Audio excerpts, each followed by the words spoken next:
ఈరోజు ఇక్కడ కూర్చున్న సహోదరి సహోదరులు, మీరు ప్రార్థన చేస్తున్నారు వివాహం కోసం, ప్రార్థన చేస్తున్నారు ఉద్యోగం కోసం, ప్రార్థన చేస్తున్నారు గర్భఫలం కోసం, ప్రార్థన చేస్తున్నారు ఆర్థిక ఆశీర్వాదం కోసం, ప్రార్థన చేస్తున్నారు కుటుంబంలో సమస్యలు తీరిపోవడం కోసం, అనేక సమస్యల కోసం మీరు ప్రార్థన చేస్తున్నారు. ప్రార్థనకు దేవుడు జవాబిస్తాడని చెప్పి విశ్వసిస్తున్నారు, అందులో సందేహం లేదు. కానీ ఉన్న సమస్యల్లో ఏమిటంటే, మీరు ప్రార్థన చేస్తున్నప్పటికీ కూడా వెంటనే మీరు అనుకున్న సమయంలో జవాబు రావట్లేదు. కాబట్టి ఎంతో కొంత నిరుత్సాహం వచ్చి పడుతుంది. ఆ నిరుత్సాహం ఏం చేస్తుందయ్యా అంటే, దేవుని పట్ల నీకున్న విశ్వాసాన్ని నీరుగార్చేస్తుంది. సైతానుకున్న తత్వము అదే. దేవుని పట్ల నీకున్న నమ్మకాన్ని నీరుగార్చటానికి నిన్ను నిరుత్సాహపరుస్తాడు. ఎప్పుడైతే నీ జీవితంలో దేవుని పట్ల నిరుత్సాహం వచ్చేస్తుందో, అనగా ప్రార్థన చేస్తున్నాను నాకు జవాబు రావటల్లా, కన్నీరు కారుస్తున్నాను జవాబు రావటల్లా, ఉపవాసం ఉంటున్నాను జవాబు రావటల్లా, ఏం ప్రయోజనం? దేవుణ్ణి నమ్ముకోవడం వల్ల, దేవుని మందిరానికి క్రమంగా వెళ్ళడం వల్ల, ఉపవాసం ఉండి ప్రార్థన చేయడం వల్ల ఏం ప్రయోజనం అనే ప్రశ్న నీలో తలెత్తింప చేసి దేవుని పట్లే నీకు నిరుత్సాహాన్ని, అపనమ్మకాన్ని పుట్టించి నీ విశ్వాసాన్ని నీరుగార్చి నిన్ను దేవునికి దూరము చేయటమే సైతాను యొక్క ఎత్తుగడ. సహోదరి సహోదరులు, మనము దేవునికి ప్రార్థన చేసినప్పుడు దేవుడు ఖచ్చితంగా జవాబు ఇస్తాడో. కానీ నువ్వు అనుకుంటున్నది ఒకటి, దేవుడు ఇవ్వాలనుకుంటుంది మరొకటి. నువ్వు ఆశిస్తుంది ఒకటి, దేవుడు అనుగ్రహించాలనుకుంటుంది మరొకటి. ఆ తల్లి ఆకలితో ఉంది, ఒక ద్రాక్ష తోట ముందు నుంచి వెళ్తూ ఉంది, ఆకలితో ఉంది, కళ్ళ ముందు ద్రాక్ష తోట ఉంది. ఆ ద్రాక్ష తోటను చూసుకుంటూ, అబ్బా ఎన్ని ద్రాక్షలో నాకు ఒక ద్రాక్ష గలిస్తే ఎంత బాగుండు అనుకుంటుంది. కానీ అక్కడ ఎవరూ లేరు ఇవ్వడానికి. ఉసూరుమంటూ వెళ్ళిపోతున్నప్పుడు తోటమాలి చూశాడు, లేక యజమాని చూశాడు.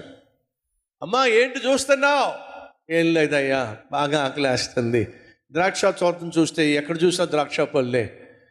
ఎవరైనా నాకు ద్రాక్ష పళ్ళు ఏదైనా కాస్త దానం చేస్తారేమో ఆశపడుతున్నానయ్యా. దాందే ఉందమ్మా, ఒక ద్రాక్ష గెలేమిటి, నువ్వు వెళ్ళి పెద్ద తట్ట తెచ్చుకో, బుట్ట తెచ్చుకో, దాని నిండా నీకు ద్రాక్షాలు ఇస్తానని చెప్పి అన్నాడు. నిజమేనేమో అని చెప్పి గబగబా వెళ్ళిపోయి ఒక బుట్ట తీసుకొచ్చి ఇచ్చింది. ఆ గేటు దగ్గరే నిలబడింది. 5 నిమిషాలు వస్తానమ్మని వెళ్ళాడు. 10 నిమిషాలు అయింది, గంట అయింది రాలా, 2 గంటలైంది రాలా. అర్థమైపోయింది ముసలమ్మకి లేక ఈ బామ్మకి, ఓరి మా ఇదొరవుడా, నీకు తట్టో బుట్టో కావాల్సి వస్తే నేనే దొరికానా? తట్ట నిండా ద్రాక్షాలు ఇస్తానని చెప్పేసి నా తట్ట తీసుకుని లోపలికి వెళ్ళిపోయావే, దుర్మార్గుడా, ఎంతమంది చేసావురా, నన్నే మోసం చేస్తావా? తిట్టుకోవడం మొదలుపెట్టింది, శాపనార్థాలు పెట్టడం మొదలుపెట్టింది. వెయిట్ చేసి ఇక లాభం లేదని చెప్పి, మోసపోయాను అని చెప్పి అక్కడి నుంచి వెళ్ళిపోతూ ఉంటే గట్టిగా కేక వినిపించింది. అమ్మా! వెనక్కి తిరిగి చూసింది. వెళ్ళిపోతున్నావేమిటి, రా. ఈ మాహిధరుడు మళ్ళీ పిలుస్తున్నాడు ఏమిటి అని చెప్పి మళ్ళా వెనక్కి వచ్చి చూస్తే తట్ట నిండా ద్రాక్షాలు. అమ్మా, నువ్వెంతో ఆశతో ద్రాక్షాలు కొన్ని నేను ఇవ్వాలని ఆశపడ్డావు. కానీ నీకున్న ఆకలి చూసినప్పుడు, ఆతృత చూసినప్పుడు ఏవో గబగబా 4 ద్రాక్ష పళ్ళు, 4 ద్రాక్ష గెలలు తీసుకొచ్చి ఆ తట్టలో వేసి నీకు ఇవ్వాలనిపించలేదమ్మా. ఎందుకో తెలుసా? నా ద్రాక్ష తోట చాలా పెద్దది, అందులో చాలా రకాలైన విలువైన టేస్టీగా ఉండే ద్రాక్షాలు చాలా ఉన్నాయమ్మా. తట్ట నిండా ఒకే ద్రాక్ష పళ్ళు రకాన్ని ఇస్తే ఏం బాగుంటుందని చెప్పి 10 రకాల ద్రాక్షలు నీకోసం ఏరి కోరి శ్రేష్టమైన వాటిని తీసుకొచ్చేసరికి నాకు సమయం అయిందమ్మా, ఆలస్యమైందమ్మా. అలిగావా? ఆ తల్లి కళ్ళల్లోంచి కన్నీళ్ళు వస్తున్నాయి. అయ్యా, నువ్వు ఆలస్యం చేస్తూ ఉంటే నన్ను మోసం చేసావేమో, నువ్వు మాయదారి వాడివేమో అనుకున్నాను. కానీ నాకు శ్రేష్టమైన వాటిని ఇవ్వాలని చెప్పి నువ్వు ఆలస్యం చేస్తున్నావని అర్థం చేసుకోలేకపోయానయ్యా, నన్ను క్షమించు. సహోదరి సహోదరులు, ఆ ద్రాక్ష తోట యజమాని కంటే బహుశ్రేష్టమైన వాడు నేను ప్రకటిస్తున్న నా ప్రభు అయిన యేసుక్రీస్తు. నిర్నిమిత్తముగానో కావాలి అని చెప్పో ఏ రోజు కూడా నీ జీవితంలో కష్టాన్నైనా దుఃఖాన్నైనా కలిగించేవాడు కాదు నేను ప్రకటిస్తున్న ప్రభు అయినా యేసు. నిన్ను ప్రాణంగా ప్రేమించిన వాడు, నీకోసం ప్రాణమే ఇచ్చేసిన వాడు, అంత చేసిన వాడు నీకున్న కొద్దిపాటి అవసరాలు తీర్చలేడా? ఖచ్చితంగా తీర్చగలడు. ఆలస్యం చేస్తున్నాడు అని అంటే అద్భుతమైన దానిని నీకోసం దాచిపెట్టాడు. అది నువ్వు పొందుకోవాలి ఆశిస్తున్నాడు కాబట్టే ఆలస్యం చేస్తున్నాడు. అపార్థం చేసుకోవద్దు, అనుమానాన్ని రానివ్వద్దు, సైతాను తీసుకొచ్చే నిరుత్సాహానికి చోటివ్వద్దు.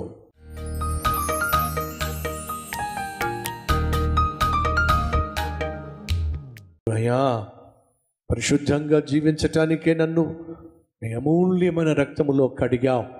పరిశుద్ధముగానే జీవించే జీవితం నాకు దయచేయ్యా. పాపానికి ఏమాత్రము చోటివ్వకుండా పరిశుద్ధముగా బ్రతుకులాగున, పరిశుద్ధుడు అయిన నీ కొరకు సాక్షిగా జీవించులాగున కృప చూపించు నాయన. అరికాలు మొదలుకొని నడ్డినెత్తి వరకు ఆయన నీ సాక్షిగా జీవించే ప్రక్రియలో పరిశుద్ధతను దయచేయ్యా. అబ్రహాము తన కుమారుణ్ణి బలివ్వడానికే ఇష్టపడ్డాడయ్యా. మీరు మాకిచ్చిన బిడ్డల్లో ఒక బిడ్డని నీ సేవకు అప్పగించే కృప మాకు దయచేయమని, నీ కొరకే జీవించే భాగ్యం మాకు దయచేయమని యేసయ్య పేరట వేడుకుంటున్నాం తండ్రి, ఆమేన్.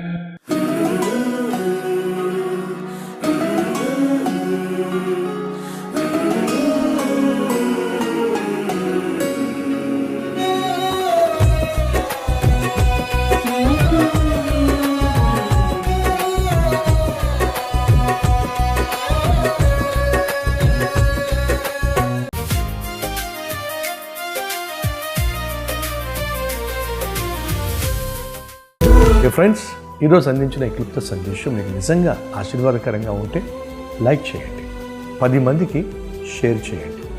అలాగే ఓ చక్కని కామెంట్ పెట్టి మీ యొక్క అభిప్రాయం తెలియచేయాల్సిందిగా కోరుతూ మళ్ళీ కలుసుకుందాం. అంతవరకు సెలవు.